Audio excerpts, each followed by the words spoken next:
Julius Caesar crossing the Rubicon. After he conquered Gaul, Caesar started marching back to Rome. By this time, the Roman senators were very nervous about Caesar. They thought he might march into Rome and take over. The senators sent Caesar a message. They told him to stop and send his soldiers home. They ordered him not to cross the Rubicon River. If he did, they said he would not be treated as a hero. Instead, he would be treated as a traitor and an invader. In the year 49 BCE, Caesar crossed the Rubicon.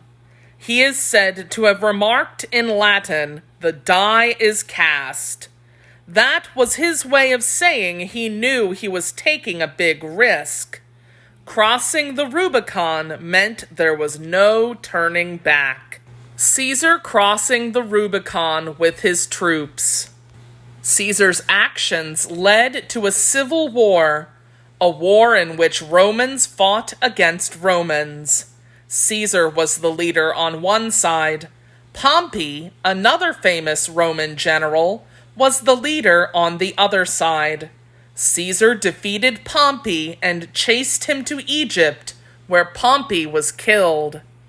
When Caesar got to Egypt, he found another country tangled up in a civil war. The Princess Cleopatra was trying to take power from her brother. Caesar sided with Cleopatra. He helped her become Queen of Egypt. Caesar had big plans. He didn't think Rome was run the way it should be. He wanted to change a lot of things. He had the Senate pass new laws. He replaced the old calendar with the one we still use today. Did you know that the month of July is named for Julius Caesar? Caesar met Cleopatra in Egypt and helped her become queen. Caesar wanted to do more, but he felt he needed more power. He got himself appointed dictator. At first, he was appointed dictator for only 1 year. That was not so unusual. The Romans had chosen dictators in the past. A dictator could be put in power during times of trouble. But the dictator was only supposed to rule for a little while, until the troubles passed. That was not what Caesar had in mind.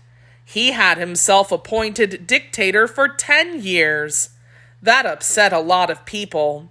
How do you think those people felt a little later when Caesar had himself appointed dictator for life? That was really too much for some people. For hundreds of years, Rome had been a republic. Now Caesar was setting himself up as a dictator. Perhaps he even wanted to be a king. That was even more upsetting. The Romans had driven out the kings hundreds of years earlier. Caesar became dictator of Rome for life. A group of Romans agreed that Caesar was a threat to the Republic. They stabbed him to death in the Senate. Some of the men who stabbed Julius Caesar were men he considered friends. One of them, Brutus, was a man Caesar had treated almost like a son. How could these men kill Caesar? Brutus explained that it was not that he loved Caesar less, but that he loved Rome and the Roman Republic more.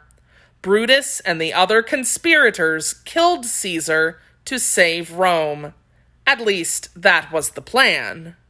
The senators who stabbed Caesar thought they were saving the Roman Republic.